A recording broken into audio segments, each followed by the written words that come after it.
Glacial temperatures of minus 50 degrees Celsius can't cow them down. The scorching heat of the desert can't break them. They battle the choppy waters of the furious oceans and pierce the wind with their courage and determination. Whatever comes their way, they are ready to face it. Firm they stand, air, sea or land. Their grit is unbreakable.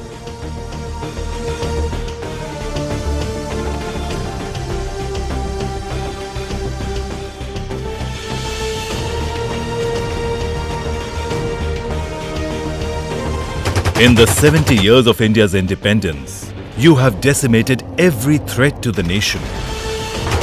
Not one to ignore responsibilities, you have proudly cared for your family, ensured a bright future for your children. And while ensuring a bright future for this nation, you have cast your valuable vote as well. We always try to vote, but because we are in the Navy and it is predominantly sea service, sometimes we are not able to vote. Let's have a look at how you can vote as a service voter. What's the matter, Yadav? Have you registered yourself as a service voter or not? Who is a service voter? Look, any person who serves in the Indian Army, Indian Air Force or Indian Navy, any person serving either of the forces enlisted under the Army Act of 1950 or is a member of State Armed Police Force posted outside a state, or any person serving the Government of India overseas, they all come under the category of a service voter. A service voter can also register his wife as service voter, but only if his wife resides with him at his place of posting. You have to go online to www.servicevoter.nic.in. Download form number 2 and fill it.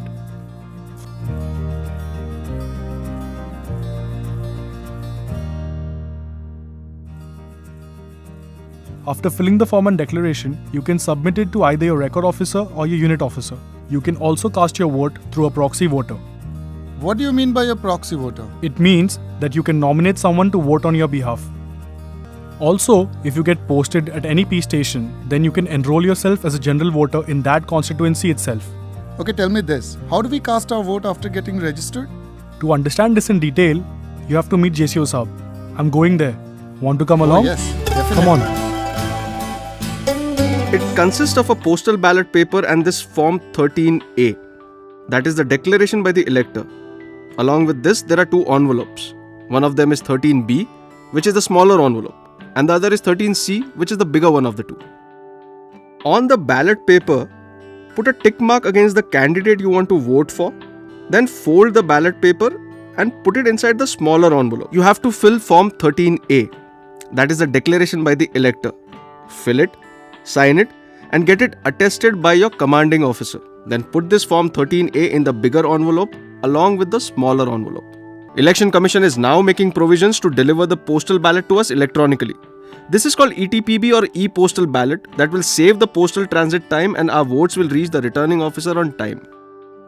To download it, you will receive an OTP, a one-time password from a record officer, unit officer or commanding officer. You then have to input this OTP so that you can print this form. Along with the ballot paper and declaration form, you will get two stickers. One is Form 13B that will have to be pasted on the smaller envelope. And the other is Form 13C that is to be pasted on the bigger envelope. The rest of the process is exactly the same as in case of the postal ballot system. It is so simple for service voters to cast their vote. Now I'm never going to let even a single vote of mine go waste. इस मुल्क की तामीर में तेरा खून भी है, तेरी कुर्बानियां भी। याद रखना के मुल्क ये महफूज है क्योंकि तू है। इस मुल्क का जर्रा जर्रा कर्जदार है तेरा, तेरे खून की हर एक बूंद से तूने इसे संवारा। तेरे मुल्क को हरदम तेरा साथ है जरूरी, तेरी आवाज भी जरूरी, तेरा वोट भी जरूरी, तेरी आवाज भी जरूरी, तेरा वोट भी जरूरी।